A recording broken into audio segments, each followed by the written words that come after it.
بھی نہیں آئے گا۔ تو فرمایا کہ اگر کوئی نبی ہوتا میرے بعد تو عمر فاروق ہوتے۔ ارشاد فرمایا کہ فاروق اعظم جس راستے سے گزر جائے شیطان انہیں دیکھ کے راستہ بدل لیتا ہے۔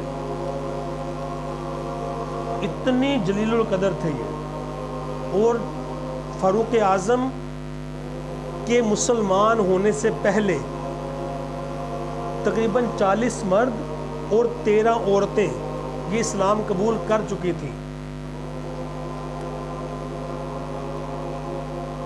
لیکن یہ لوگ چھپ کے عبادت کیا کرتے تھے۔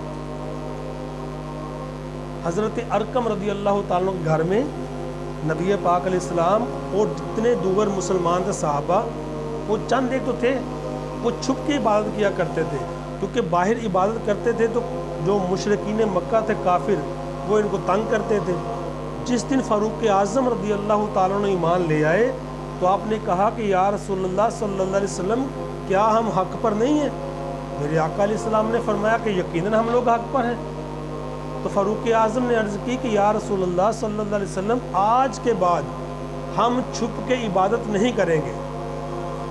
آپ نے اپنی تلوار باہر نکال لی اور 7 صحابہ کرام کو لیا، نبی پاک علیہ السلام بھی ساتھ چل دیے، اور آپ نے علل اعلان خانہ کعبہ میں جا کر نماز پڑھی، عبادت کی۔ اتنے بہادر تھے کہ جب ہجرت کا موقع آیا تو صحابہ کرام نے چھپ چھپ کے ہجرت کی۔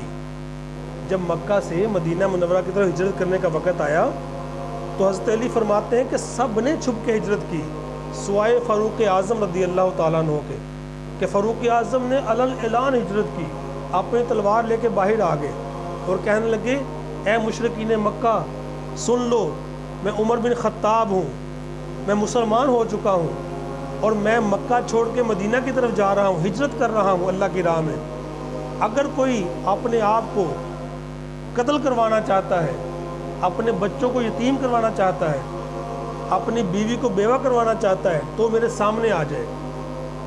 تو آپ کی ہیبت سے کوئی کافر سامنے نہیں آیا، کوئی مشرک سامنے نہیں آیا۔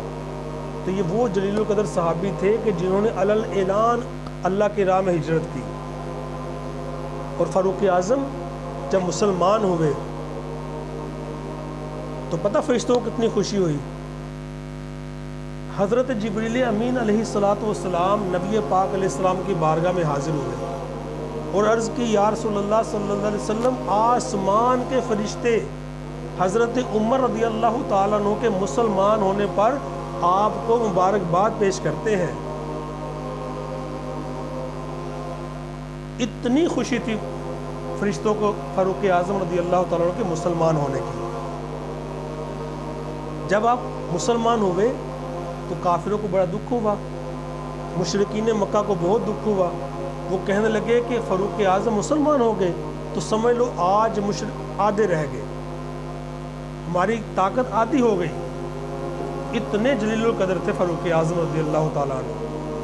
اور فاروق اعظم رضی اللہ تعالیٰ عنہ جب مسلمانوں کے خلیفہ بنے تو آپ نے بے شمار علاقوں کو فتح کیا، اسلامی سلطنت کو دور دور تک پھیلایا۔ فاروق اعظم وہ تھے کہ جن کا نام سن کر بڑے بڑے بادشاہ کانپنا شروع کر دیا کرتے تھے۔ ایک مرتبہ یوں ہوا کہ مدینہ منورہ میں زلزلہ آ گیا۔ فاروق اعظم رضی اللہ تعالیٰ عنہ نے اپنا کوڑا لیا اور زمین پہ مارا زور سے اور کہا ہے زمین رک جا، زلزلے وہاں آتے ہیں جہاں کا حکمران انصاف نہ کرے۔ تو فرمایا کیا میں نے تمہارے اوپر انصاف نہیں کیا؟ اسی وقت زلزلہ رک گیا۔ اور وہ دن اور آج کا دن مدینہ منورہ میں کبھی زلزلہ نہیں آیا۔